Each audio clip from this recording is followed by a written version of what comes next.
When we talk to contractors, landscapers, and business owners we're thinking about working with to help them get more revenue, something that we hear a lot is that, well, why would I want to grow revenue? Because then I'm going to have to go get new team members or new management, and I don't want to do that. Well, when I hear that, what I'm actually hearing is that I don't want to go get new team members. I don't want to hire new management. I don't want to grow the business because the business as it is currently is not systemized. Okay, I'm going to have to go hire someone again, go through the whole training process again. I'm going to have to teach them how to run the business, have to teach them how to run team, how to do the work and the fulfillment. And because I have to teach someone how to do that every single time, it's a major constraint of the business, and I don't want to grow because of that. However, it's great to grow the business. Okay, if you want to make more money, have more effect out in the marketplace, buy a nicer house, obviously you're going to need to grow the business. It's certainly, if you want to exit the business, it needs to be growing, it needs to see a profit path. But one of the main things that's going to help you get the highest multiple when you sell it, or the highest profit as you continue to own it, is to systemize the business. So right here in this video, I want to show you how we systemize our business and what the very simple processes are that we have put into place to run our business like clockwork. Okay, so right here you see in the back end of our Rocket Science standard operating procedure fulfillment account, these are all the systems that we have in place. These here are a series of folders, and inside of these folders are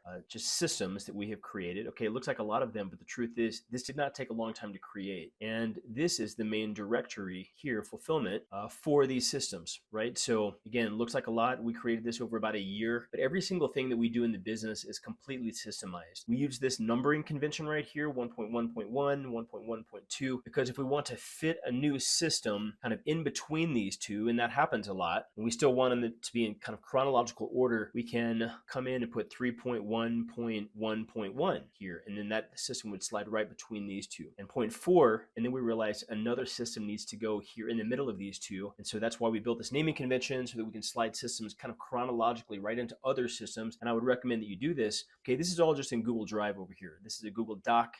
All these videos live in Google Drive. So let's click into one of these, see what is in here.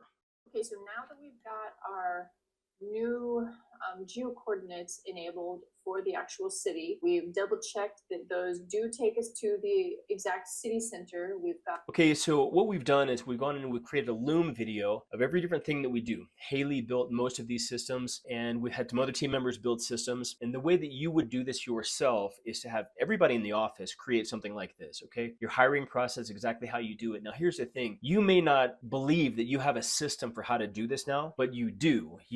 I mean, you've certainly done it many times already, right? And so the way to start is to just document what you already have. You already have an iPhone. You can literally walk around the office. You can go out into the field. You can say, when we're going onto a new job site, this is how we're going to interact with the customer. When we are putting tools away at the end of the day, here's how we're going to do it. This is what we expect you to do to clean the tools. In some cases, we have put in kind of fillers for systems that have not been created yet. And we know that we need to create those to create a full system. But here's the thing, if you want to sell the business at some point for, a multiple of the profit, the multiple you're going to get is directly proportional to the systemization of the business. A new buyer is not going to want to come in and have a new job and not know how everything runs and not know how it's all done. And so if you want to create more value in the business, if you want to grow the business without ever selling it, and have other people be able to run the business without you, you need to create these systems. It's amazing how few business owners have actually done this. And I can tell you that once you do this, you're going to have peace of mind of anyone that you need to hire. You're growing, your growth process. You can put systems in here about how you're